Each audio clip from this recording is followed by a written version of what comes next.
He's going to be at the Orlando Improv. Get your tickets because it will be sold out. 2 shows tonight, 2 shows tomorrow, 1 show on Sunday. And don't beg me for free tickets because I'm not that guy. It's not going to do that because especially when you hear the name, you're going to know why my email blew up with people. I haven't even talked to these people in years asking for tickets. Oh, yeah. You know, when I get a bunch of texts, they're like, hey, are you having them in today? They're like, they're blowing their minds. And this is a huge deal for me and Daniel because we're huge fans. Yeah, I'm a massive fan. I've seen the clip of his "I Was on Me" from House Guest. Yes. I have my buddy Dave Smith, who owns a production company in LA right now. You probably actually worked with this guy with as much voiceover and as much stuff as much as you work. Okay. We watched that particular scene of you and Phil Hartman probably 18,000 times. It drove the director crazy. Oh, really? I mean, we just, man. Sinbad's here. By the way. I'll say that. Yeah, Sinbad's here. Yeah. I'm too excited. I'm going to ramble and tangent, and I apologize. But so you drove the director nutty. Yeah, because when I got the House Guest script, I told my brother, "Man, as funny as I am, this is what I'm stuck with." And I mean, it was all right script. I said, "Well, I'm just going to punch this up." But the thing was, the director's girlfriend wrote it. So that'll change when I got on the set, I said, "Look, I know I'm gonna piss him off. I know I'm gonna become that guy." I also worry about he's hard to work with, everything I said, but it's my name on it. So the first scene, I changed everything, and she had the script in her hand. And you know how they mouth their own words? She goes, that's not in there. I said, I know, thank God, right? Like I know. I said, you get all the credit for it. You get all the credit for it. You get all the credit for it. So but I did that thing in the car. He's like, what are you doing? I said, I'm just gonna make the scenes funny. I'm just trying to do and that. It did seem like it seems even watching it now, it seems real. You can tell that it's like an improv moment because it's so natural. It sounds like it's like 2 guys cutting up and like it looks like 2 friends cutting up. Phil in the was car. looking at me like this. And Phil comes from that improv world, I would imagine. So he probably loved it, right? Or no? I know how Richard Pryor and Gene Wilder were now. I figured out. I said, God, he was my Gene Wilder. Yeah. Because you need a guy that's opposite energy but just as funny. He's opposite energy just as funny. That's true. I never thought about that. You don't want 2 high energy guys. It never works. 2 high energy comics in a movie never work. Yeah, you need a straight man. You need someone to go like this. Okay. Okay, let's take this down a notch. You need somebody that can work with you. That can make the ship go right. Otherwise, it's 2 guys trying to top each other all the time. Yeah, that makes perfect sense. Like a magnet, you need the opposite to absorb, especially with improv. Like you need someone who can end the sketch. Remember, if you got like great comics doing the comedy sketch, it never ends because I got to top you. Right. It's a competition. The key to good improv is learning to stop. Let that guy take the hit. Let that guy go ahead and get the last laugh. Comics have a hard time with that. Yeah. I got to get the last laugh. Now, Sinbad, going back a little further because it's the first time we've had you in, and you've had an amazing career, and I wanted to talk to you about Star Search because was Star Search your first big break, and you beat out Dennis Miller. That's like the Everybody brings up Dennis Miller. He was just one dude. Man, he was just one dude along the way, but I guess he was the guy that when we all left and went on. Yeah. But Dennis, we tied. And then it was up to the audience, and he said to me, "Oh, you'll probably win it." I said, "What? You don't want the audience to like you?" I said, "Dude, I do this for the audience. I don't do this for any other thing, bro." So I don't know what your thing is. And then we just met then, and then Dennis became known as the cerebral. Guys call I'm a cerebral comic. I said, I don't know what that means because I know homeless dudes that go to libraries and read a lot. I don't know what that means. Yeah. And what's cerebral? Because you might know this. You might be well read here, but you don't know technology. Sure. So what do we decide who's the smart comic? Like even Bill Maher now with the politically correct. That started on Comedy Central. Comics sitting in chairs, facing each other, and us talking trash. And then it got real. Yeah. And now he sits at the panel, and he's real. I said, you know what, man? You got to remember as a comedian, you're not changing the world. You haven't changed the world. You haven't taken office. You're just throwing your comments out. Where do you stand? If you're going to do that and start judging, where do you stand in your life other than just throwing stuff out like that? So Star Search was the first TV show. But I was lucky. I'd been a comic only a few months, but I was headlining already. So I was selling out places with no TV. Star Search was the thing that took me over the top. And then after that, because the business is totally different. back in those days. Oh, As far as there was a lot less things on TV. Yeah, a lot more exposure if you got on TV. Right? It was the same stuff. Johnny Carson. Yeah. Merv Griffin. Those things. There weren't many opportunities to be on TV. Yeah, and then when you had those big breaks, and the whole world saw it because the whole world was watching the same shows. They watched TV back then. People watched TV. Star Search opened the door for The Voice and everything like this, and for American Idol. Oh, that was our show, man. As a family. I mean, it was. You know, and it was easy for them. My parents, they didn't have to really police it. And they had talent. The thing was, it was good. There was nobody who wasn't already talented. There were no singers like, I always wanted to sing. There's nobody always would do comedy. It was people already working. It was singers who were working, but they needed their edge. Yeah. But see, they like American Idol because they catch a kid. I live on a farm and I have 2 children and I have a goat with 3 legs. And if I don't win this week, oh, shut up, man. God. Just sing. Because back they then, like that exploitation too. Dude, they love it. Yeah, they like the kid who's a little off. Well, how about The Voice where the girl's father was dying? Yeah. And a friend of mine told me that worked on the show, like, look, man, she wasn't supposed to go to the next level, but her father was in the hospital, and the story was better to say, you can go visit your father, but you can't come back to the show. She had to make a choice to. Oh my God! So fucked Oh up, my man. God. I'm sorry. So that's fucked up. it is. Not- And then cool. the father, they got him in the hospital. I want you to go ahead. You go sing. You go sing. And he died. Oh my God! We gotta get this show off And the then air. she Let's said- protest. And then she said, I should have gone see my dad. When it was over, she goes, I should have gone. Afterwards, she goes, I should have gone to see my dad. But Dad said, I want you to sing. I said, they know what they were doing. Yeah. Well, it's like on Survivor. fucking Remember Survivor? Somebody fell in the fire? Yeah. And the producer to the cameraman, if one of you helps him, you're fired. Really? Yeah. Let him burn? It- Are you God kidding damn. me? Dude, I mean, Jeez Louise. There should be a lawsuit. Sinbad, I'm learning a Yeah, lot. yeah, today, man. yeah. I don't want to just have my head in the That's sand. but- reality TV, well, bro. I was gonna ask you because okay, I don't want to bounce back and forth, but we'll just do it. Yeah, Yeah. just do So- I it. got ADHD, bro. I can't stay. me too. yeah. I can't That's stay. Adderall. I can't I got stay. some. Bonded. Just ride the Sinbad way. Yeah, We're man. good. We're good. So okay, because you've made a lot of comments about like reality TV, Yeah. and I know that you're not the biggest fan because of things like that and the producers and stuff. So and like let's just go to like Celebrity Apprentice. I'm Yeah. sure you saw the behind the scenes shit. We already knew how it worked. Yeah, and Dude, I said, yeah. I told my agent, man, I don't want to do the show. Say, man, it won't be. Donald Trump can't fire me. I ain't playing that crap. I used to work for him. He's a con artist. You used to I said, work it's in a con. It's a con. The show was gonna be a con. And matter of fact, when they put the show together, it was supposed to be funny. Here was a man that went bankrupt 5 times, firing people.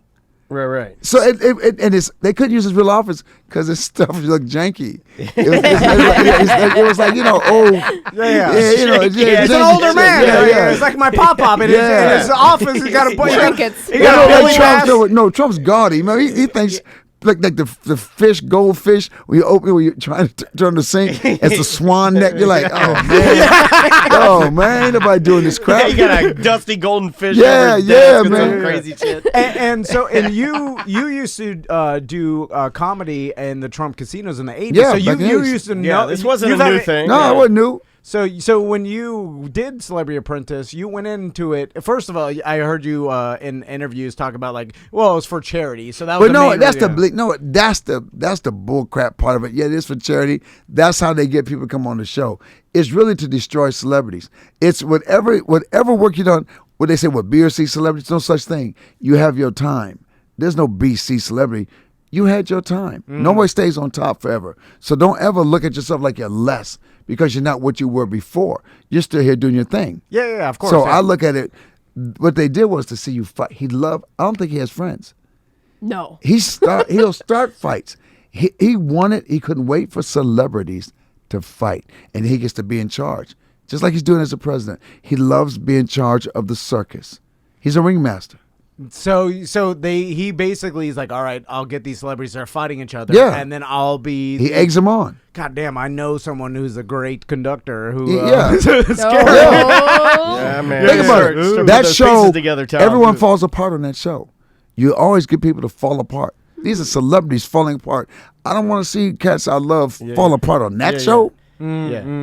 On that Because we show. all will fall apart, just not on that show, right? Yeah, not on that show, man. So okay, now we're gonna bounce a little back further. So when you speaking of the movie we were talking about, House Guests and Yeah. stuff, was that the first big like blockbuster hit? It was my first. It was my first movie. It was my movie. Okay. You know, you as a comic, we can't wait to have our sitcom, Yeah. our movie, Your thing, yeah. our HBO special. So vehicle. yeah, that was it. And that was my first one. How did the business go back then? Like when you found out, like was that the first movie that they were like, all right, you are the lead comedian, Yeah. and this is your your movie. How did it go back then? As far as like, what was the business like? It's nowadays it's Yeah. all over the place. Then it was kind of like you had your particular your path as far as like you Well, I get got a deal. sitcom or I got a deal at Disney, and Joe Roth, Uh. one of the greatest producers out in Hollywood. Him and Roger Birnbaum. They said, "Look, hey man, we got some movies." They already had 3 or 4 movies. We're gonna make movies. He said they're gonna offer you a sitcom. Whatever you do not pitch a sitcom they buy. You'll be in TV hell. because Said back we then, said we can do that. Wow. We can do that later. Now Cosby, those shows are big, but he said we got movies to make. We got movies to make. I said yes. So I pitched the Sinbad show about a guy. Raging ended up being my kid adopt. It's about a guy who's a video game a programmer, which nobody knew what that was. He was on the internet. He adopts 2 black kids. I said this will never get picked up. So I pitched it to him. They're like, "Great, we'll shoot that." I was like, "What? Oh, You no. literally pitched an What? idea hoping that it would turn it down. What?" And then I'm walking in the parking lot. Joe Roth called me. So I guess she's gonna be doing TV now, right? Oh. And it was now the show shit. what could have been a great show, but it wasn't supposed to. So I'm on the road doing stand up. Maria, my assistant worked with me. I'm on the road doing stand up. So I found 2 producers. But I realized now the producers they send you to, they were in the back lot. I think they were like, "Look, we gotta get these guys owe them some money." Yeah, so yeah. I got the 2 producers. They got these writers. I said, I come back. They already had a Bible put up in episodes. I said, "How can y'all do this without me?" All of a sudden, they went from asking for a job like this. "We'd rather you not be in the room." And I was like, What? I'm in there fighting somebody. I'm gonna be on the press for being a writer. Yeah. And it went from your show, but a lot of times, our first sitcom, we have no idea that most people who work on a sitcom aren't funny, aren't happy. They might can write funny, but they're not funny. They just. I learned the game. I learned Yeah. that game. But your first sitcom, you end up blowing up, and you start hollering at people all the time. And I'm like, what are we doing? That well, that's funny. I said, it's not. Oh, you think you're funnier? I am, dude. I do it every week. I can prove I'm funnier than you. Yeah. So they thought they hurt me one weekend when they write the co-opening for the sitcom.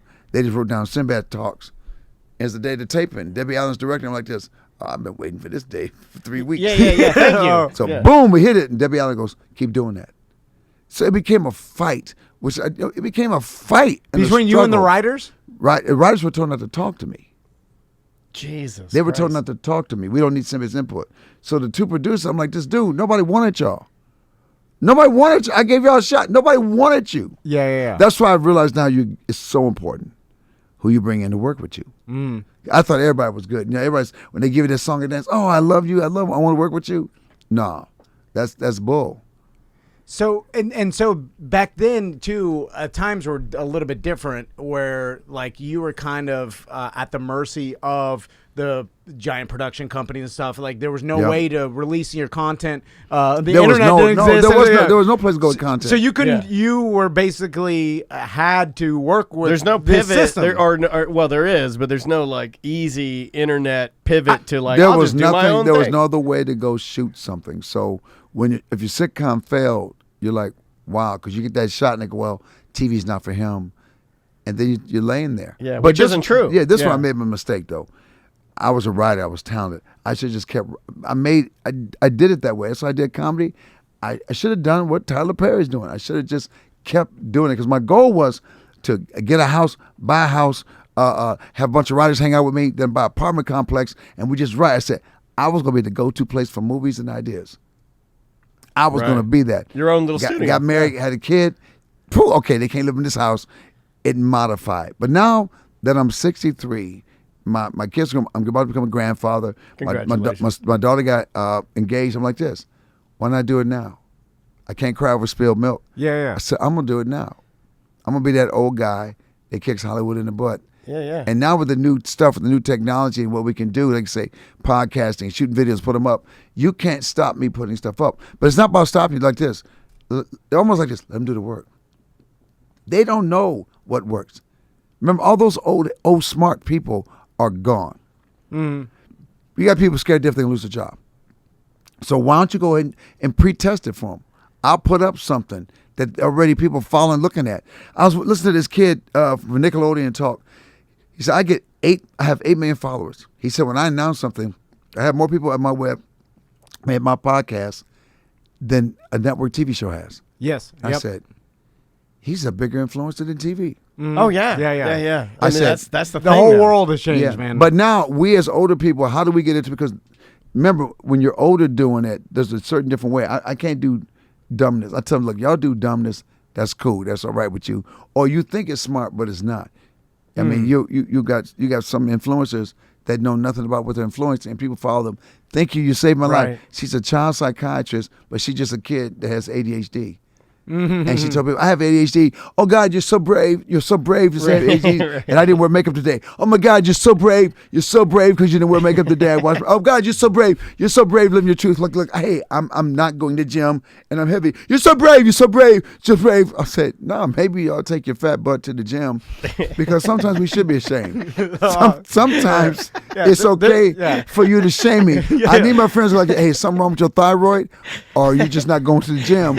And so I go, hey, man, thank you. We recently had to deal with this. Just with our own group, people are very, very sensitive. Yeah. And they're like, you shouldn't shame anybody. I'm like, well, there should be That's a healthy not amount of shame. If you tell somebody the truth, it's that shaming. Yeah. Shaming is like telling somebody, look at you, you're pathetic. That's shaming. Yeah. I'm like, hey, man, if you went to gym, it could really change your life. Well, I said, have you ever thought that? I'm just going to ask you this. Have you ever thought that yourself? Yes, then you shamed yourself. Have you thought that, hey, maybe I should lose some weight? Because if you have, then... I've shamed myself. I shamed myself about, 6 months ago? And we both did. We shamed ourselves. Yeah, we know we're overweight. No one needs to tell us. There's nobody overweight like this. What? What? It's like, hold on a second. What? Yeah. You should. There's nothing wrong with feeling good about yourself. We should. But also, we can also want to do better. Nobody says shaming. We say, hey, man, why don't you finish college? Did you say I'm stupid?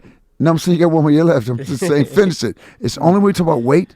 When we get to our physical stuff, we get so sensitive. I'm like, this dude. It's like playing ball. It's like a coach like this. We can win. You say we can win like we're losing. We're losing. We won a game yet. Why would you say that? Because we lost every game. Why would you keep saying that? I'm like, Jesus Christ. There'd be no athletes. There'd be no sports teams. There'd be no greatness if somebody couldn't say, man, you know what? You need to work harder. You need there's a book called Grit to Great. There's nothing wrong with working hard. There's no formula why people succeed. The only one thing that's been common to all of them is grit. Who will outwork somebody else? Yeah. I love that. You know, I'm obsessed with trying to, like, I have 2 sons, a 4 and a 5-year-old.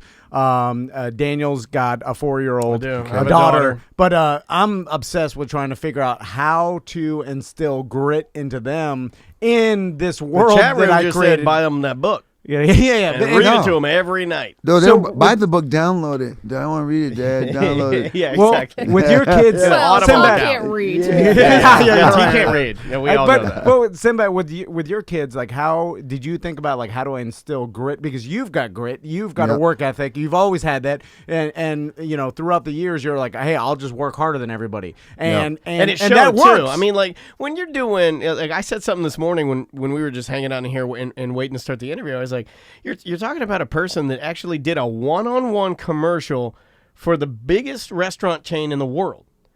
There's like, what, 5 of you guys? You know what I mean? Like, doing I'm being serious. It's like you take the biggest corporation, and Sinbad did a commercial for McDonald's for the McRib. Other people are obsessed. They think you had a Taco Bell commercial. Is that true? No, I didn't. No Taco See, Bell. you have a just lot of like myths Shazam. too. You have so many myths. Shazam. The amount of swore to misinformation me. about you There's is like so much. You know what? Tons. But that's At probably a good sign. At 63, I told Marie, I said, I don't think people know much about me. As long as I've been in this game, I said, either I've done a terrible job at publicity and PR on my life because I didn't know you did technology. I didn't know you played music. I said, this is what I talk about all the time. What did I miss? How did I mess this up? I didn't know you were still doing comedy. I know you were live. Well, I didn't. No, people did. No. I had an executive told me, look, I don't want you to take this the wrong way. I thought you were dead. I thought you were talking about my career. No, I thought you were dead. I said, but you know what? That's not bad because you know how many entertainers over 60 I go like, damn, did he die? I can't lie. You have a 50-50 chance of being right. Like, I think did he die or did he retire? There are people we still, and you won't bring it up like, I don't know if he died or if he retired, so I just don't say anything. I saw him. Okay, he's alive. He's alive. Well, why do you think there is so much like urban legend? I mean, speaking of Shazam, I was seeing. I'm not a positive person, but I was going in the positive way. I was like, you made such an impact that now people. Now maybe I'm just all fucked up in the brain, but I'm thinking you made such an impact on people, and people know who you are, and you're a household name, especially because also your name was very, It was a unique name. It was super unique. It's easy to remember. Yeah. Although I think people are creating. I've been called Sebastian and Samson. well, real quick, Sinbad, where did you even the origin of the name? I know that I read some stuff and about you wanted to stand out, but like why? This name was from college. I was playing college ball. I loved Sinbad movies. I loved Sinbad movies. He was a leader of his ship. His men trusted him. Most of them died. He never died. He could hang out with kings and queens. He was smart. He was sly. He was always could think quick. I just loved his character. But when I was in college, I went through some bad years in college. My senior year, man, my friend, I had a Persian friend, used to call me Sinbad, but it's spelled the correct Sindbad. He said, but no American will ever spell it right. So just go with Sinbad. But the real traveler, he traveled the world, Sindbad. I said, that's me. I'm going to travel the world. I will belong nowhere. That's cool. He had a ship named, I think, Shahrazad, which meant home. So whenever he was on the ship, I'm home. Whether I'm in my city, it was named after the city. I said, wherever I'm at. People ask me, what's your favorite place? Wherever I was at last. I adapt to wherever I go. That's crazy. But when I got in college, my senior year, I dropped out. And I went to Opportunities Industrial Relations Corporation. They teach you different skills. And this guy was watching me. I'm doing sewing and I'm working stuff. He said, come here, man, you're wasting my money. And I was like this, man, I'm sorry. He goes, no. You're destined for greatness. I said, I don't even know who you are. He said, this is for kids who don't know who they're going to be. I have to put you out the program. And I started crying, man. I said, I would too. I don't know who I am. He goes, but you will. He said, starting today, you're a new dude. He said, wow. He just saw something and in I you? did this. I will be Sinbad from this day on. I will never use my other name. That's like a superhero origin story, dude. Yeah. And this man, remember, is only like that time, only 5-6 years older than me. Right. Think about it. Sure how just 3-4 years, he said, I'm looking at you. I thought you were scamming me. I didn't know what this was. He says, go find your greatness.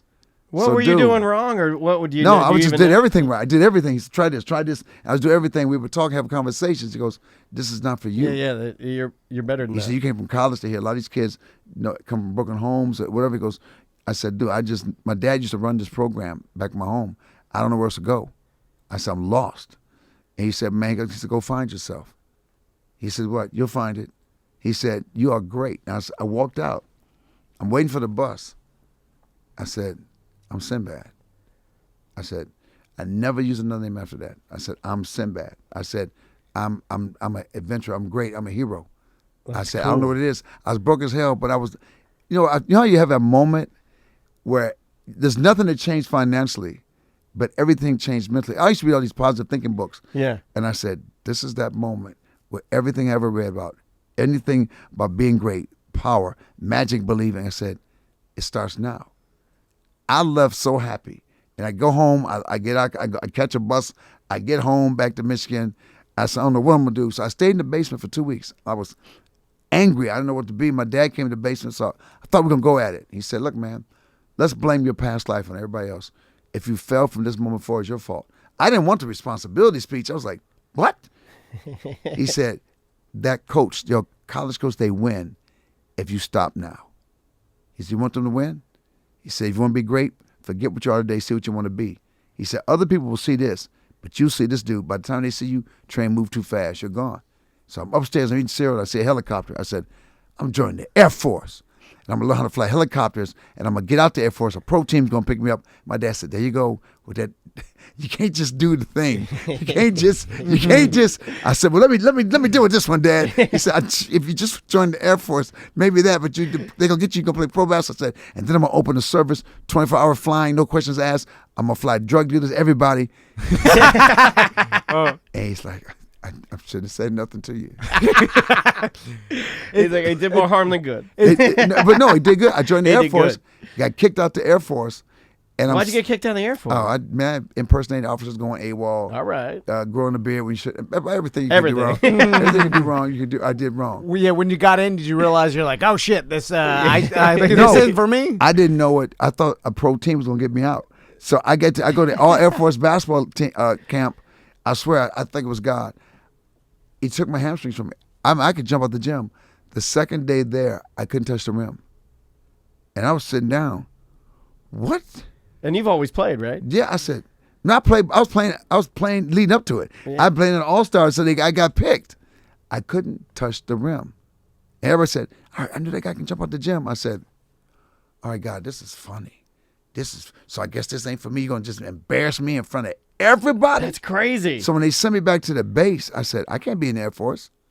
I said, I can't be here. So I went AWOL and I enrolled at Georgia Tech for computer science. And my father calls me, are you back on the base? I said, no, I'm in college. He goes, can I get this straight? When you was in college, you drop out. When the Air Force Academy, because Popovich recruited me, when Air Force Academy recruited you, you said you want to cut your afro. But you're in college now. I said, Dad, I'm a black man with a beard. They'll never find me. I said, by that time I'll be so famous, they'll forgive me. Okay. Yeah. He said, I need you to go back. I really just... I need you, please. Your mother's crying. Oh, no. I said, all right. So I go back to base. I got this beard, and I get to the security police. They're like this. Dude, they're looking for you. You want to shave? No, I'm going just like this. Oh, shit. So it was a new base commander, and he gave me a speech. Man, you're in the Air Force. The Air Force doesn't work for you. You work for us. I said, yes, sir. Yes, sir. I said, hey, man, now that you're done, and I cried a lot, can I just go back to my room and get some sleep? And they locked me up. Oh, no, I was about to say. I was like, they usually put you in the brig. Yeah. They locked me up. Yeah. But I was only locked up for a day, because the next day they get you up early to clean up the base. I said, I'm not going. So shoot me. Oh my God. They said, get him out. Just get him out. Because the rest of the prisoners, we're not going either. I said, so shoot me. They said, we want him out. So they kicked me out, but it was the Air Force Talent Show. I did comedy in the Air Force Talent Show. I had epiphany. I said, that's it. So I love the Air Force. Everything I did to them, I would not be who I am. I won worldwide competition. I scored the highest points ever. And I said, dude. Now, had they already decided you were out before the talent show? So you did the... I get to the talent show, they think I'm going to make a fool of myself. Well, I kept winning, going to the next level. The guy, Tom, that ran the program said, I want you to call your base and say, I want you to travel. He said, I've been waiting for a guy like you. So I called my base and said, hey, I got a chance to represent the Air Force, right? I'm a perfect score. They go like, you know what? Sometimes it's good enough to know we had the victory and to know you could have had that victory, but really need you back here. I said, yeah, that's like saying you could be a general, but I ain't going to give it to you. Yeah. He hung up the phone on me. So I got back to the base, and they said, you're gone. I said, yes, I am. I said, I don't think I want to go now. So now I'm talking to a chaplain. Like, I don't want to get kicked out. This is pretty stressful. I'm just going to say it for the listeners, too. It's a pretty stressful path, I got to say. No, I was smiling. I was talking to the chaplain like I was stressed out, but I wasn't. You'd already tested what you thought you wanted to do. I just didn't want to get a Section 8. Yeah. Dishonorable. So I talked to the chaplain. Like, I really thought this was going to be my life. And then when I got kicked out, he goes, did you use me? I said, my dad's a preacher, so I didn't really use you. Me and God are tight. Yeah. I know the lingo. I know how to navigate the waters. So when you were doing That's awesome. the Air Force comedy, like, did you have an act, or were you just getting up there and telling stories? Okay. John Salem did the music for the bass competition. So in the comedy category, I didn't know how to do comedy. There was a comedy category, MC category. I entered both. Comedy category, I painted my face silver and put on a mixing bowl and did a Devo impersonation. All right. I came in last place. I was the only comic in the competition. And so I got no points. You got no points? Nobody laughed. They're like this. what's he doing? Silver face. So Devo, now I'm yeah. emceeing. Now I get to MC, and John said, let me see your jokes. He took me, threw them away. Stop it. I said, what? Be you. I said, who's me? The dude that tells stories, the guy that's crazy. And that's why I developed who I am. The curtain opened up, and I just did me. Yeah. This kind of goes back to you riffing on the house guest set. Yes, you know, just you're riffing. like, I'm not going to do this. I'm just going to be me. Yeah. So you were just me, scuba diving, shark bit his head off, the eye was on me. Yeah. Everybody's like, okay, that makes sense. John Salem said, everybody loves when you're crazy. I don't know what you writing down. But you write, though, right? Yeah, but I write. But now I write. It's just joining the way I think. I don't write anything on paper. I just see it in my head. I mean, I write scripts and stuff, but I'll write down, when I rode my bike when I was 8 and I fell. And that's all I write. And as I start talking, the branches of the tree just go out. I just trust. ADHD is bad for everything but comedy. I always tell people, everything you're given is for a reason. ADHD doesn't work for anything but creativity. Creativity, they call you a genius, but a job, you lose your job. Right. But when you do comedy, you go like this, man, your mind is so, you see on these talk shows, Yeah. your mind is so fantastic. Yes, thank you very much. But no, it drives everybody else crazy. Yeah. But Yeah, comedy, I know. it works. Yeah. She gets a dose running the. Yeah. Well, she runs this place pretty Yeah. much, and we kind of fuck it all up. Yeah. Well, You're also like making Tom think he's a genius right now. There's lots of I that. told you. You're We not are at Sinbad's geniuses. level. We are geniuses. need a Where's your one McRib further- commercial? You got nothing. I want you to have some McDonald's money. They don't give them out. They don't give commercials like they used to. They don't do. They don't do that. But you're like anymore. one of only a handful of people I've ever seen that I think have ever done a McDonald's ad alone. I did that. I did Cherry Coke. Oh, that's I did huge. Polaroid. These are some of the most, Yeah, even I've seen right that- now, the biggest companies in the world. And God, that's Let- insane to me. Let me man. ask you this: when you did those commercials, because you brought up another thing where that it used to be back in the day that's not now, where it's like celebrities used to not want to get sitcoms before they did movies because people used to think, oh, if you get in TV, you're stuck in TV forever. You can't go to movies. So, and that's all out the Well, that's not true for sitcom because you always get that time off. Remember? When the sitcom's over, that's you go true. shoot the movie. Yeah. Sitcom's over, go shoot the movie.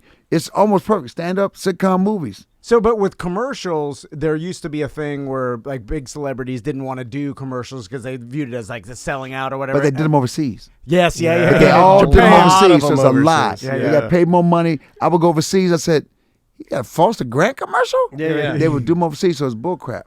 They thought, remember, actors are different. Actors go, I'm a theatrical, I do theater, I'm deep, and then you realize, man, no, you're just crazy. Yeah. Crazy, man. So did with the commercials, like McDonald's, I'm sure they got that McDonald's money. Oh, yeah. And for a guy like you, was it just an easy decision, or did you think about it like, hey, maybe I shouldn't do this? I've used the selling I out. said, I said, if I eat it, if I didn't do it, I mean, Cherry Coke, I like Coke, although I'm a Pepsi man, but I also drink Cherry Coke. Yeah. I don't think I could do a commercial. Well, I turn a lot of money because I don't drink. And I had Budweiser, man, it was Oh, I bet. 6 zeros. Wow.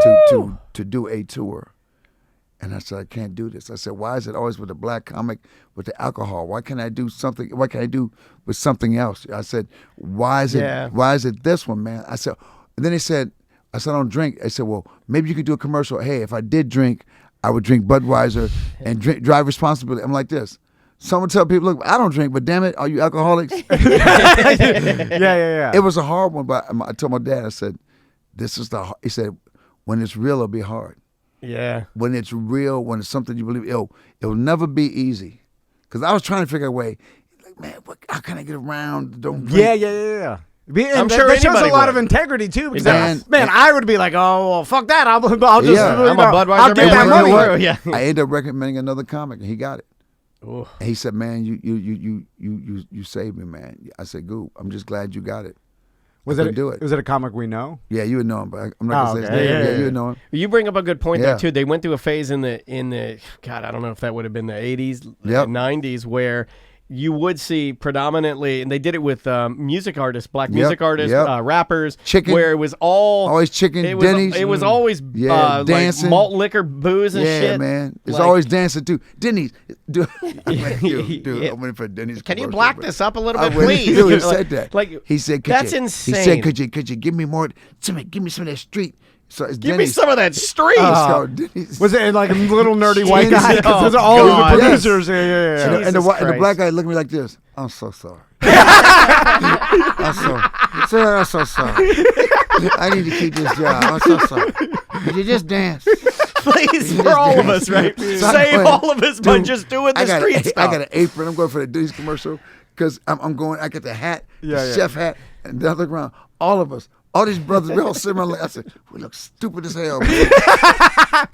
But we all going for the money. But no, I took the hat off. No, so that's a real thing. They did that. And also black comedians, don't forget, we're going to put you in this thing, but you got to dress like a woman or you got to be a fat version of yourself. Or the clown. Clown face or the dress. That's like some shucking and jiving bullshit, right? I mean, like that's the the thing. clown will say, they want to get you in the clown face and the dress. Yeah. Can we get you in the clown? Why is that? It's just racist bullshit. It's you know what? It's a psychological thing.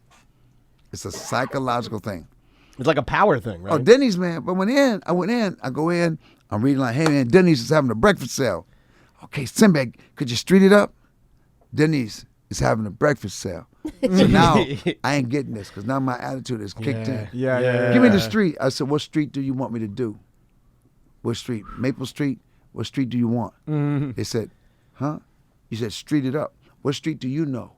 Oh, the nerdy white guy was scared. He's like, he's a big guy. The street I'm from, I go like, Denny's is having a breakfast sale. Don't kill me, Sinbad. And then he threw a piece of cardboard on the ground, asked me if I could break dance. No. Oh, shit. Are you serious? No. Oh, my God. or he's like, he's not doing it right. Can you break dance? Can you do a head spin? You know, I did this. I said, show me what you mean. He got me this piece of cardboard. He tried You to made spin. him break dance? He tried to spin. That's I awesome. said, maybe you ought to do the commercial. I walked out of the commercial. I took my hat off. I said, who don't have props? This guy, I don't have to take mine. I said, if I see any of you guys in this commercial, I will dog you, I swear to God. And I saw a cat in there. He was spinning. Jenny is having a breakfast sale. And he spun on the ground. And he spun. He was spinning on the ground. Actually, he broke pretty good. Because he popped and came back up. I said, oh, he popped back up. I asked him, how much did they pay you? He's bad. You didn't even want to know. You turned it down. I said, you know, I'm good, though. Yeah. I'm good with it, bro. Well, there it goes back to the integrity thing. I'm good with that, man. Did that have any effect in the industry as far as like like people then started spreading around because it happened with Monique too? He's hard, Yeah, he's it did hard happen to with work with. I said, hard to work with is drug addict. Hard to work with. I don't show up every day.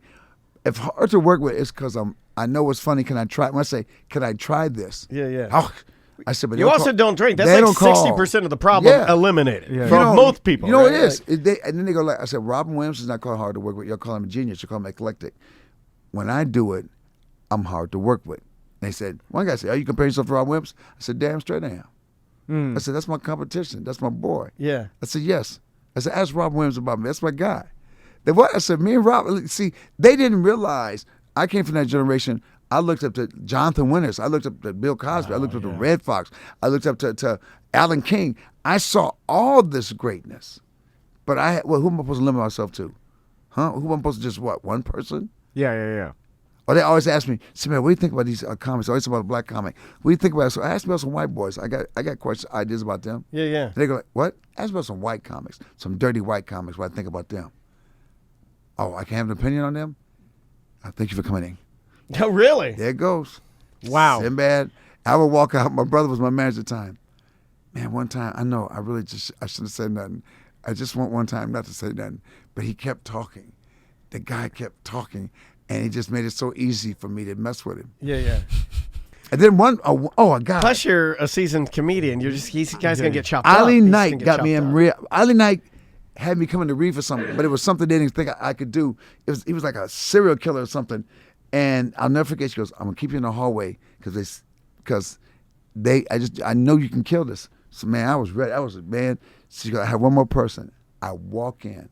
They go, "Oh, we all know Sinbad. Everyone loves Sinbad." I said, "Fuck you." What'd you say? And the casting director jumped back. He realized I'm in character. I'm doing the script. And then at the end, I'm messing with you, man. I'm doing the script.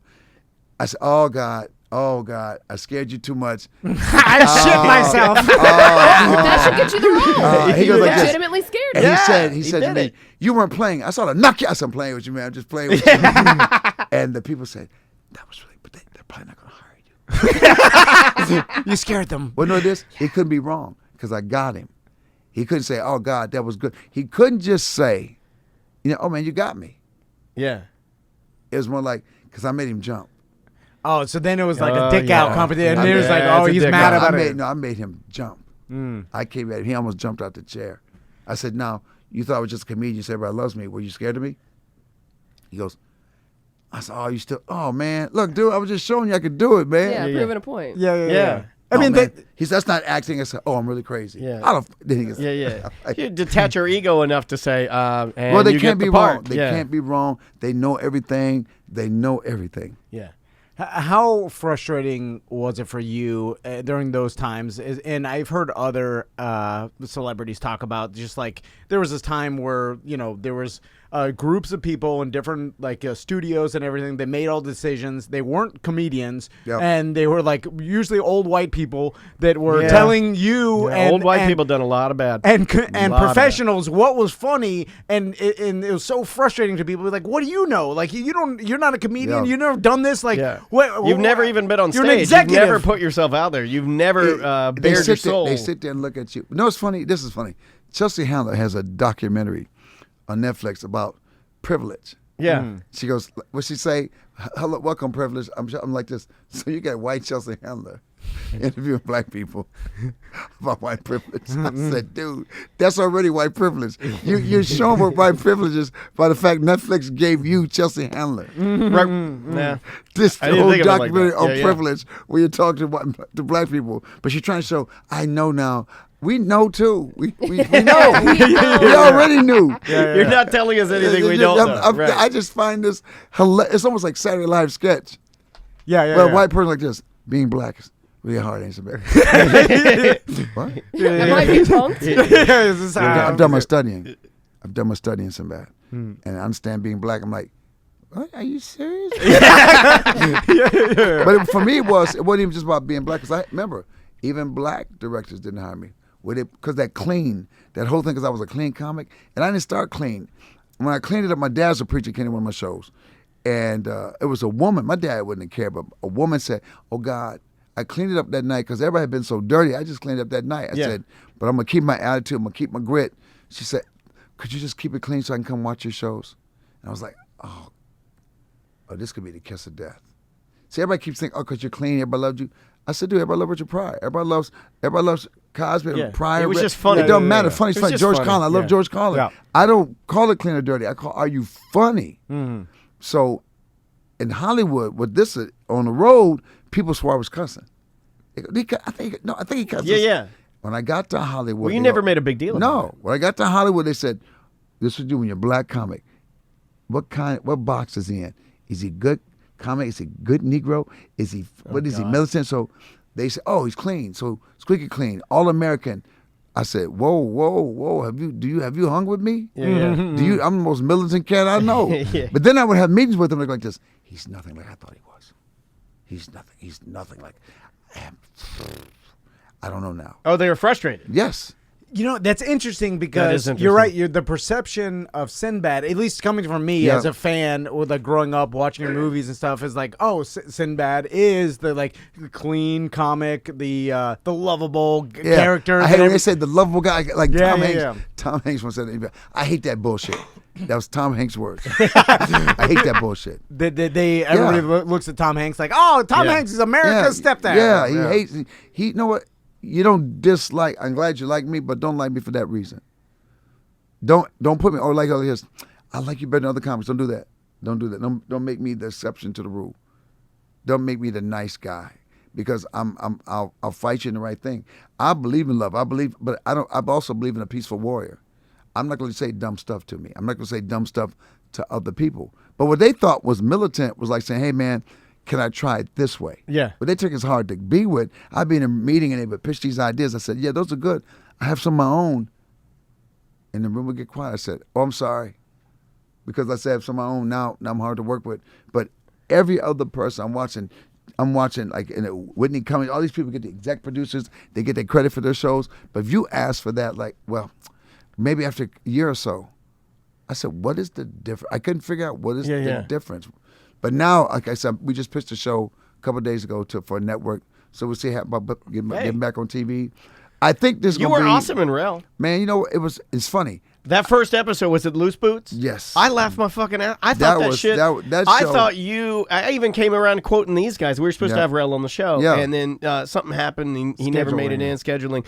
But I watched, I go, well, I got to do because we tried to, we came from radio. I'm like, look, I'm not going to be a dumbass. I'm going to watch the show. So I watched the show. I go, this is really good. And I came and I told you guys, I'm like, and Sinbad's in it. And they did this, and this lady had these loose boots on, and it was hilarious. One thing about he knows his history. He was trying to make a show that matched Martin and Cosby. You could see that. Funny was something to say. But Maria said, I didn't want to come back to TV. I didn't want to come back to TV and do anything I'd done before. I didn't want to be the old dad sidekick. Right. I didn't want to be that. I said, I still got something in me. I said, I got more than that in me. I said, I'm funny. I said, you don't want to stick me behind somewhere. Let me be funny. So when they called me about doing the Rel show, remember, I just no. I said no. You could see your reps compared to other people, and I'm not dogging anybody, but I'm just saying, when you watch the show, when the scenes you're in, you can see how comfortable. Yeah. But it's very believable. That's because I've been. If you can't see the difference, that's time and game. That's reps. Yeah. Rel's about to blow up. Rel's got so much going on. He got an HBO special. He got movies now. I mean, Jess, hilarious. She's got a trillion followers. She was great in that too. Yeah, she got a trillion followers. She's doing cool. But for me, I said, I've always wanted to do something beyond. Cosby went beyond. Roseanne Barr, I said, these people, Jerry Seinfeld, those shows will be remembered because they went beyond. I said, I want to go beyond. I'm sorry, that's just how I see it. As being an athlete or anything, I don't want to be, if you fire me, you can get another guy to do what I do. I want to be like, it's like Chappelle. When Chappelle was off the Chappelle show, all the other comics they were all trying. Yeah. They were all trying to find a moment. It doesn't work, y'all. I'm sorry. As funny as y'all are, Chappelle is Chappelle. Yeah.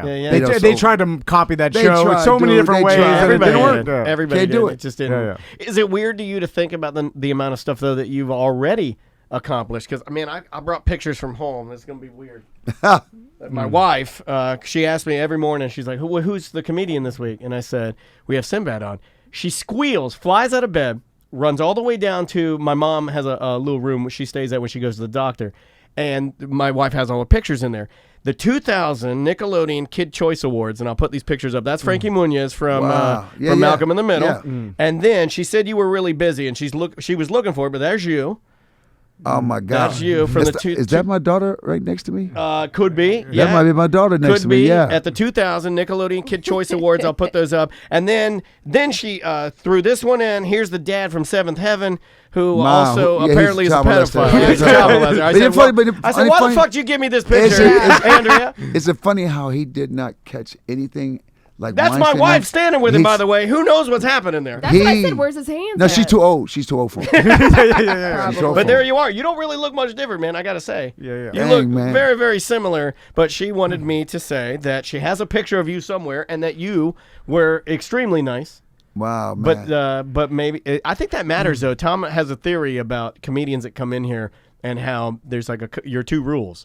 It's intelligence and don't be a dickhead. Yeah. And Sinbad, your energy, and I'm a big believer that it's just the energy you put off really it sets the tone for the room. And even when you walked in, sometimes people put off energy. Listen, this is hard. This is a grind. You're on the road. You're headlining. You've been doing media all morning. We're the last stop. And sometimes it's hard, and I get it. People get in here and they're tired, and they're just like, all right, let's just get this done. And it's fine. I have no problem with that. But you come in with an energy where you're literally come in here, you start asking. I'm impressed of your knowledge of technology. By the way, I was excited. I said, he knows because this is exactly what this is what we're homegrown, so I can live in something like this. See, cats understand. I don't need no Ferraris. I don't need no Lamborghinis, man. Give me a room with routers and stuff. Let me take a podcast because I want. I love gear. I love doing things. I love. No, I don't. I'm not. I was never a hangout guy. When I was hanging, the only reason I was hanging back in the day, I was trying to meet women. I would go out to the club. It wasn't for no man, this ain't. Look, man, I just want to meet women. That's the only reason I went out, man. That's the only reason I went out. Not a married kid. I have no reason to go out. Yeah. If I do, I'm gonna look at what kind of bass? Wait a minute. Yeah. kind of board is he using? It's funny that people don't know that either. I knew that because I'm a musician. And that's what I originally went to school for was drums. No. I went to was Stetson. a drummer. Yeah, I know. I was a drummer, dude. And I went to Stetson for percussion. I wanted to be nerdy ass orchestra man. You know, I wanted to play the marimba, the xylophone. But you know what though? But that's so cool because Roy Ayers. Remember, Lionel Hampton, they call it the vibes. Yeah, when you do it's called Hampton, marimbas. When you do other things, but when you black, it's called the vibe. Lionel Hampton, it's like, see, it's Lionel still cool. Hampton was the shit. Oh, Lionel Hampton, I don't know how you do. How you take 4 mallets, 2 in each hand, and make it cool. How do you make that? I don't know how you do. Well, but there's a weird thing there for me as a kid growing up, and this is just a thing, and it's just a thing. If I saw a white guy doing that, I'd be like, that fucking sucks. And when I saw Lionel Hampton doing it, I was like, that's he's smiling. pretty. He's on the show. Like, that's awesome. Lionel's hitting. It just looked. Man, it looked right, dude. Lionel Hampton. Oh, he's Roy Ayers. Killer. He's a killer. Roy Ayers was doing. Oh man. But that's what I wanted to do, and then so now, do you still are you still doing as much music as you have on the been? road? I do. Yeah. I got my bass and my guitar, a double bag in the car right now. That's dope. And I got my hand sonic by Roland. Yeah. So now I used to bring all my congas and stuff with me. I can get all the sounds now. I said, is this cheating? I was asking the guy, he says, no, if you're playing, it's not cheating. Yeah. Because it still takes rhythm. Still doing it by hand. You still can't play it. If you ain't got rhythms, if you ain't got this kind of thing, you can't play it. But everything, every sound, triangles, it's all in my little box now. Yeah, tiny. Yes. And you can record on the road. Yep. And like, how long have you played? Because the video that I saw was you playing guitar. Yeah. Like funk guitar, and then your daughter was singing. Is that right? Yes. That's cool. How cool is it to play? I got a daughter. Like my daughter I'm watching the sings, video of her writes, man. singing, and I'm cutting onions in here because I got a 4-year-old, and I want her to be a musician. I'd love to play in a funk band with Maisie. That would be so fun. Man, my daughter. Right now, she just wrote a web series, which we're trying to sell as a TV show. Now she's engaged, but she wrote Life and Times of Lonely Angelino. She had some of the worst dates ever. I said, you've got to write all that stuff. Yeah, that's down. great. I mean, it's killing your heart. It's breaking your heart now. I'm a comic, though. Heartbreak is good. Heartbreak, This is a comic. Yeah.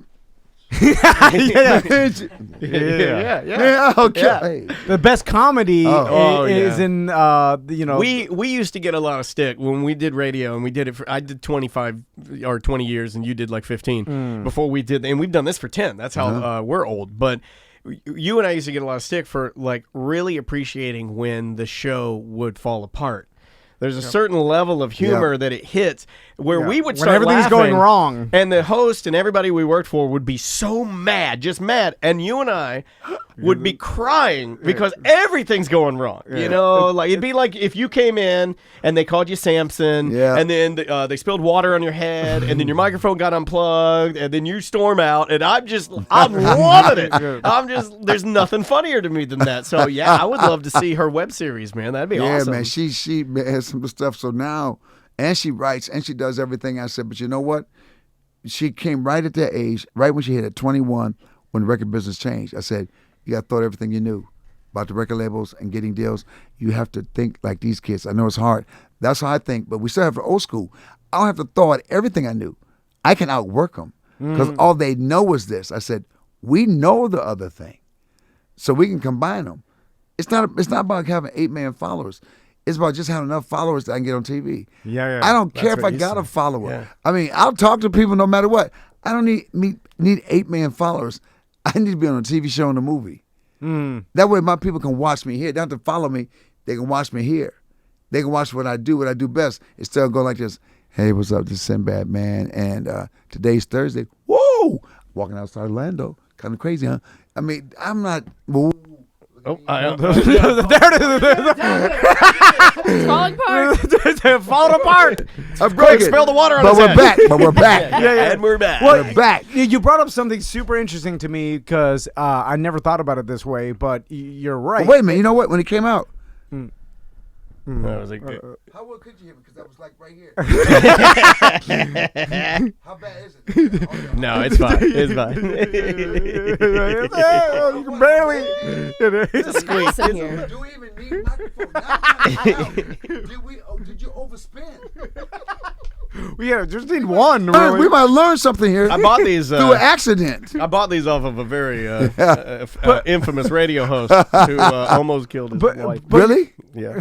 What? I'll tell you off air. Woo! You're right about because a new way, obviously the social media influencers and everything. But I feel like they are lacking that old school grit and that work ethic, that grind, the reps that everybody had to go through to get, because everybody, 20 years ago to get famous, you had to grind it out over years. Yeah. It wasn't instant success because there couldn't be. There was a bunch of corporations deciding whether they were going to show you to show you to the world. And now it's like, oh, you could show yourself to the world instantly, and therefore. But it's too easy. I said, dude, you're putting up 1 million videos, and only 3 were funny. Too much. You didn't edit yourself. You didn't think about it. I said, dude, if you're gonna put something up, you're gonna be able to go like this. Have y'all seen it? You want people to go like this, man? Did you see what this cat just did? And usually the best was like a crack addict with a refrigerator on his shoulder riding a bike. I saw it. Did you see the one with the skinny crack addict? Dude, I don't know where his strength came from. It makes me realize I have a trainer. Is there crack strength? This dude weighed about 160. He's on a bike. I've seen this. He saw that. You saw that one? Yeah. He saw the refrigerator. He picked the refrigerator up, put it on his shoulder, and rode off on his bike. I said, easy breezy too. Dude, that's some time. Dude, I would train with him. I would say, man, could you train me for crack strength? The crack addict who did the flip off the roof, the guy said, I'll give you $10. First, he climbed up on the side of the building. I seen that, He did a backflip. Confident. He landed on the ground. He said, oh, man, you got my $10. Exactly. He did forget He didn't break his leg. He did a backflip. Relax. Said, maybe we got this all wrong. Yeah. About how we train. Because these dudes are strong. You smoked crack, didn't you? No, I didn't. I thought you did that bet with a millionaire. No, I did a He's bet. supposed to do 1 poof of crack. Oh, then you've been a crack addict forever. I was supposed to poof crack one time. There's no such thing as 1 poof of crack. This would be a crack house podcast. That's your training regimen, right? 1 poof. You do 1 poof of crack in the morning, and then go about your day. Sinbad, I got to ask you this. I know we're going to let you go soon, but we ask every comic about an awkward gig they maybe did earlier on their career for the money, because a lot of them have stories of doing some corporate gig or some private gig. You haven't for been some to the rich Seychelles people. yet, have you? Where? Have you done a comedian or have you done comedy for the Seychelles Islands, the Prince? Yeah. There's a lot of comedians that have been. Fly over to. Oh, the ones where they give like $8 million. Well, they give a high, not that much, Man. but you can't look him in the eye. I want J-Lo money. I don't care. I'll look at a wall, bro. give me $10 million. I'll talk to the wall. I was gonna ask you that is at the height of your fame, and even now, has there ever been like some fan of yours, like that's the rich dude that is like, hey, come hang out with me. I'll pay you this much money, or come do some stand up in my living room. Birthday party. I did UCLA. His daughter graduated, and they hid me in the back. Oh, okay, here we go. Then they brought me out, and she goes, "Oh my God, you got me Sinbad." I said, "Did he just buy me? Did he just buy me?" I said, "Man, did I sell my soul?" And then so I'm doing my routine, and the girl, but she's crying, she's loving it. So I'm like, "Oh man!" But then this dude that was there. UCLA, he said like this, "Hey man," he said, "do a flip." Oh my God! I said, "I did it on your mama last night." And the girl's father fell out. They go, "We hate him." I said, "Now act like you want to fight me." And now I'm not doing comedy. I said, "Act like you want to fight me. I swear to God. Act like you want to fight me." And he goes, "Dude, get him. Fight Sinbad, dude. You're always talking trash. Fight Sinbad." And the girl's like this. Sinbad's so funny. She don't know what's going on. It's a conflict. It's awkward. Oh my God. I'd be sitting there like, oh my God, what's happening? Dude, dude, fight Sinbad. You're always talking trash. Fight Sinbad. And the girl's like this. So I go right back over to her. I said, "You're not dating this dude, are you?" She goes, "Yeah." I said, "You got to drop him so fast. He's not the one you marry. This is the dude you beat him up. You let somebody beat him up. You pay all your friends to beat him up. You pay your family to thug him out." And then I saw that girl 4 years later. I did drop him. Oh, She wow. said, Really? She said, Sinbad, after You're the party, changing lives, she man. said, Sinbad, he was destroyed. She said, and he goes, you laughed when Sinbad talked about me. Was that the last gig you did for the money, as far as like a private gig? Or corporate. Don't you get a lot of corporate gigs? I do, but I do technology. I do. Because tailor you know it. You I tailor crush to the it. company, and they go like, I tailor. I do the CES shows, NAM shows. I do all the shows. I tailor to the company. And you like that, so I love it. That's an that's an awesome way to Have I done one? No, they wanted me. They wanted to fly me for that birthday party last year. I said no. What? I said I'm not doing that. You know why? Like I would watch 100% Sinbad just reviewing new technology. Yeah, but do it funny and on do it Twitch. real. On Yeah, Twitch, fuck or yeah, You know dude. what? But now that you're talking about Twitch, my son's a director, and he's got his own God, tech show. everybody in your family does man, some I sent shit, you. right? He just did the video up. Look under Robo Beckley. He just did the video on using iOS 13.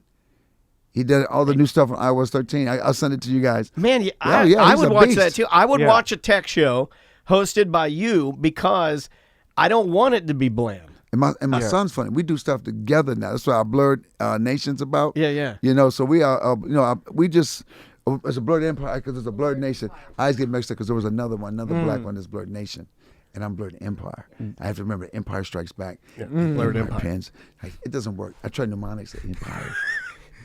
So no, I make technology funny, and I talk about like the new phone, the iPhone that came out. I said the one is the one coming out next. Yeah. That I looked at all the patents they got for the next one. They did just enough for this one for the people who need to upgrade from a 6 or an 8. Yeah. This is a camera deal too. But you got look, you got the 3 lenses, and you can't even shoot the one you had already. So now you can do a wide angle and close. I was like, I can't wait to shoot with this. You suck with the one you had. You're That's gonna true. suck with this because you need Filmic Pro. You want to use the software. But the thing that everybody bought it for, every little freak, was for the slow motion selfie. So now we're gonna say, all these girls with their hair.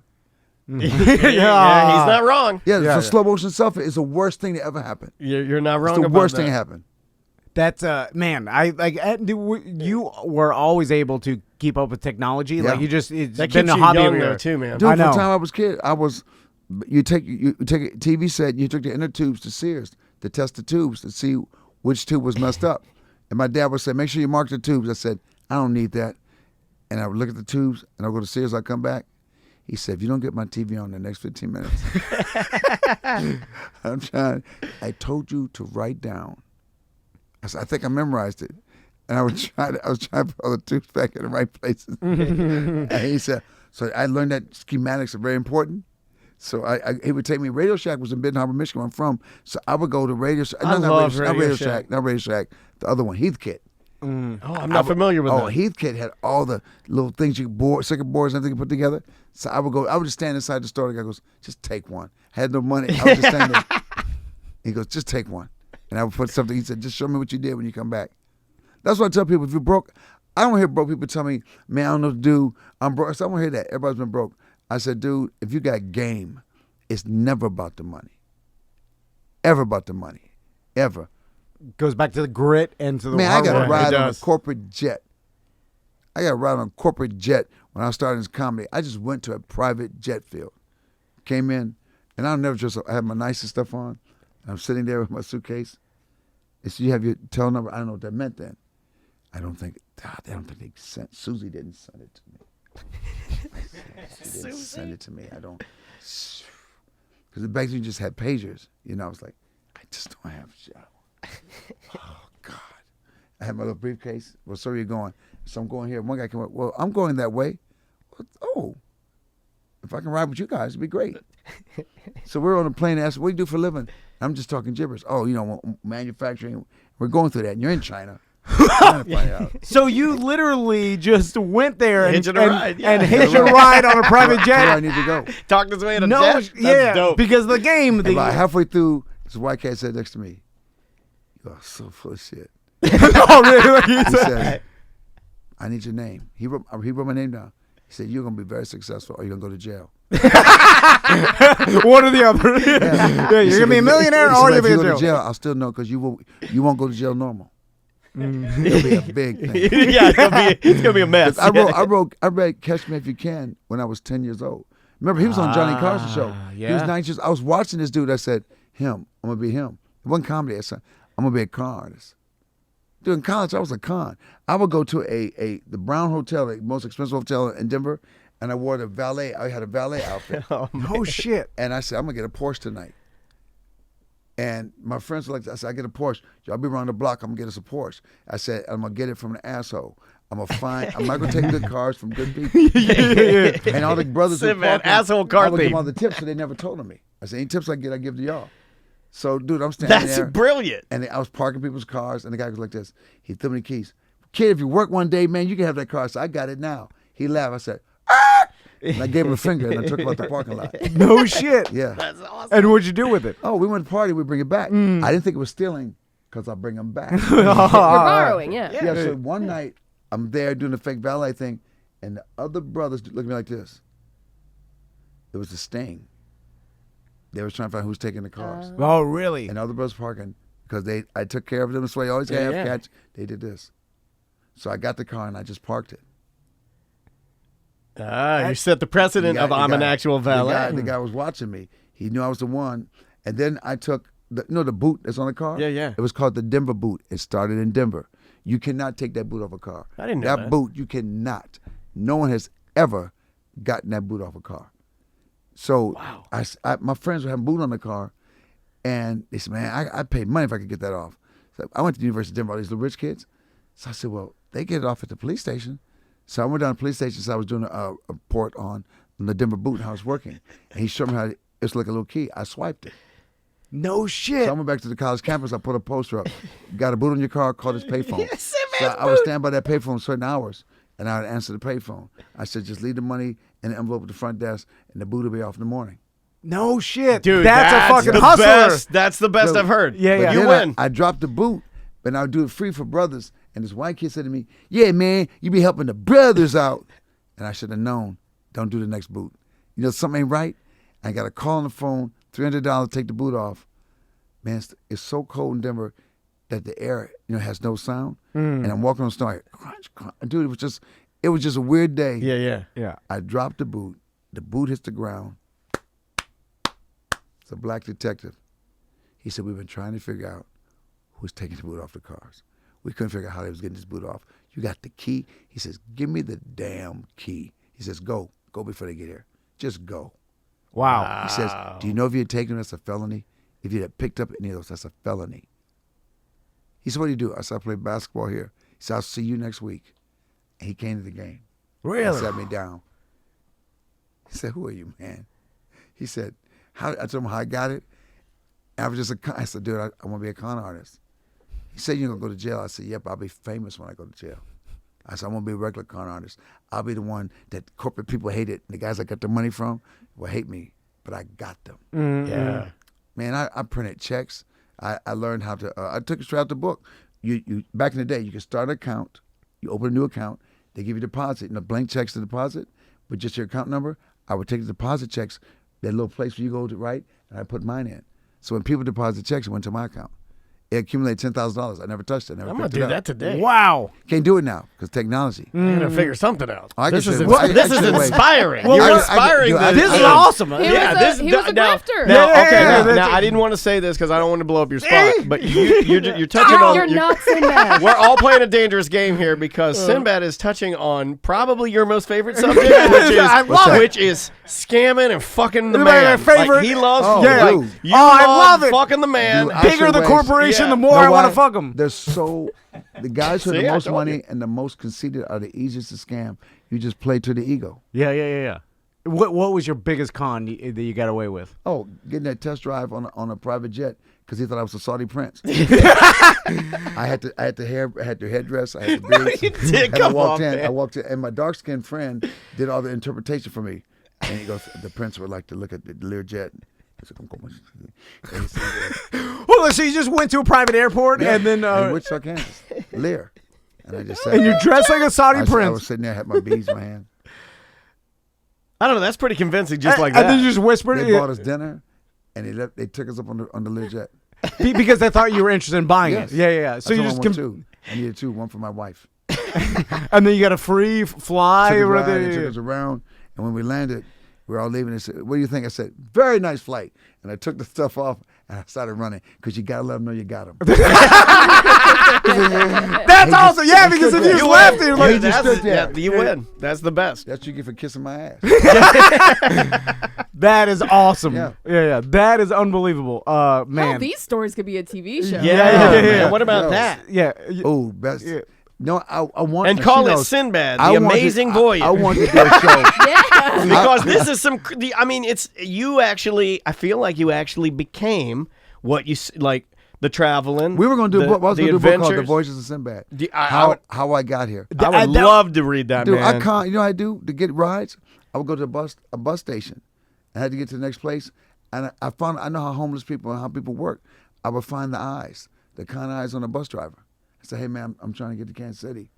Well, it's leaving at 5." I said, "I don't have no money." He goes, "Look, just sit there. There's a seat. I'll let you know." And I wrote down the name of everybody ever helped me. I went back to everybody on my list. Took him to dinner. One cat, I made a car payment for him. A guy who gave me a ride in Louisville, Kentucky, was a cab driver. I'm at the bus station. I said, "How far will $5 take me?" "Kid, you ain't gonna get there." I said, "Well, just drop me at $5. So when we got the $5 mark, you know I was gonna take you, right? So he takes me all the way to the comedy club that I'm not booked at. I stand outside Shirley's Comedy Club, Louisville, Kentucky. I stand outside the mall till it opens. And when the mall opens, I go to the comedy club inside. They go like, "Club's not open till 7. I said, "Well, can I just hang out here?" "You're not a killer, are you, man?" I said, "If I was, it's too late, right?" Yeah. So I sat there, and Tom Sobel, to this day, Tom Sobel, one of the most honest cats. "Well, you can't. Oh, tonight's not open mic night." I said, "I don't have another night." He said, "Let me go up." I got done. He goes, "Kid, I got 5 gigs for you." Wow, man. Man, that goes back Yeah. to like you just That's a hustle, that grind. Yeah. You just went there and you're like, fuck it, I'm going to. This is what I'm gonna do. And there's a lot of people that don't have that, Oh, and dude. especially nowadays, it's rare. Like to just be like, You show cry. up. You You show cry. up, and It's you're just like, I'll different. do anything. It's like when we both started interning in radio. You just showed up and you're like, I'll work Interning for radio's free. rough. Interning radio was It was radio's bad, a yeah. hard game because Cat he don't want you to get good because they made jobs. Yeah, Oh, yeah, yeah. yeah. Cat doesn't want you to get good because you'll get a spot. They hoard knowledge too. They like do. You're talking about Yep. tech stuff. Yeah. I kind of. I spent more time in that world, even though like I Yep. love being, doing you're writing jokes with you, and we wrote a lot. I like that kind of stuff, but I knew that this stuff was going to be important, Yeah. so I would soak it up. And it's a little easier when you can hide in the shadows. But yeah, they'll hide like They won't they show won't you. share. Yeah. Like They won't I know show how to run the board. I'm not they going won't to show show you. how Yeah. they won't. I said I got to run the board. So I do a radio show. That's what they last radio show. I said, I want to run the board. Board is power. Remember that time, Jimmy? I'm doing the thing. I'm doing the comedy, and before I get the bit out, I said, "If you ever cut me off again," the Times, look at me, man. Look at me, man. "If you ever cut me off again, we done." So he did. He left the room to prove a point. So I took over the board. Yeah. I said, "Dude, I could do a board. Are you stupid? Dude, I used to mess with these, man. Are you stupid?" He thought he was special. I said, "You ain't special, man." Best thing I did this. The best thing that Scam ever did early on to get in the game. I was able to headline within 3 months because That's unheard of. I was. Yeah. I didn't know what it was. I didn't know what it was. I didn't know what the time was. I was naive. I didn't know. All I know is do this. "Hello, I'm calling I represent a young comedian named Sinbad. I would like to find out when's a good time to book him at your club." "Well, we don't have any bookings right now." Well, thank you very much." I was up at the club. "Hey, man, my manager said I was booked here." "I told your manager." God, it's the third time. It is the pattern. I see love And it. he's I like see it. this. "Look, I can let you do 3 minutes." I had to get a stand ovation in 3 minutes. Not for money, a place to stay, something to eat. Yeah. And the comics, all the You smiling. like that pressure, don't you? Oh, I loved it. I love all the comics who thought they were hip in the 80s. "What's your name?" "Sinbad." "This guy's coming up." "Sebastian." yeah. I'm like this. I was walking to the stage. "They'll forget who you are." He's, "What'd you say?" I hit the mic within a minute. Bam! At 3 minutes, they're like, "No, don't leave." Yeah, right. "Don't leave." Yeah, you and the knew. club owner said, "Hey, man, I want you to MC this week." And the other comic introduced me. "I'm MCing, not this week. You do it next week." Yeah. I'm like this. "I told you they would forget you." Wow. Yeah. Yeah. I love it. Where'd you get the confidence? You know what, man? You're born with it? I wasn't that guy. I was the kid that didn't believe. I started going to reading Norman Vincent Peale and all that stuff. And I told my dad, I said, "I don't have anything natural. Basketball came late. I had to work out drums. I had to work so hard." I said, "Dad, I don't have any natural talent." He goes, "You do have it. Your natural talent is persistence." I said, That sucks. There's no You're not just persistent man. He just gets his butt kicked. He gets his ass kicked over and over and over. And finally he said, look, man, okay, I quit. I said, what? He said, you'll find out what that means. You don't ever give up. And I finally said, you're right. I don't quit. He said, if you don't mind being the worst person for a short period of time, you can be the greatest. So I went beyond. I would show up. I know I'm suck. I'm the worst one here. I suck, but let's start today. Yeah. I said, I'm going to beat all of you. And they're like, guess what? I'm beating every last one of you. We'll see. But no, as soon as they see you getting better, it pushes everybody else. Yeah. But instead of being cocky, I say, hey, man, show me what you did. I'll show you what I'm doing. I wanted people to be good. If I beat you, I'm going to beat you because I'm working hard. Well, it only helps you to But have, I don't want you to not work. Correct. Only jerks. Only people with jerks. I hated jerks. And some jerks got talent. Sometimes you're a jerk. Man, he really is good with that. He really can play that guitar, man. I hate him. So I'm going to have to ask him for some help. Yeah. God damn, it's persistence, man. Hey, thank you. We can't thank you enough for your time. This has been awesome, man. 2 shows really tonight, 2 shows tomorrow, 1 show on Sunday. Yep. Snag the tickets now. You're going to need to. And do you do any music tonight? You know what? I didn't. I said, I told her we'd take it. We just came from Nashville. That's the place of music. I said Orlando. I'm in New York next week because I got a concert in Durham with a full band. Memphis Red and Steak and Nasty Band. That's awesome. Yeah, so I said, look, I need to program my drums for this. So I said, if I bring these guitars and I play my music, I'm not going to get it done. So good. But I need to go to the store and get a new bag. They tore your gig bag? Dude. Well, right up here. Double, yeah. We got a place right up What's here. it called? Well, we got a Sam Ash. We got a Guitar Center. I'm good. Yeah. And it's not even a mile away. I gotta get a Mogami. I'm gonna call him. Yeah, there you go. I gotta get a Mogami bag, bro. Man, thank you so much Yeah, for the it's been time. awesome, We appreciate it, guys. Go see him. Cool. We'll see you in a matter of minutes on the Friday Free Show. And thank you guys for pressing play. We'll see you soon.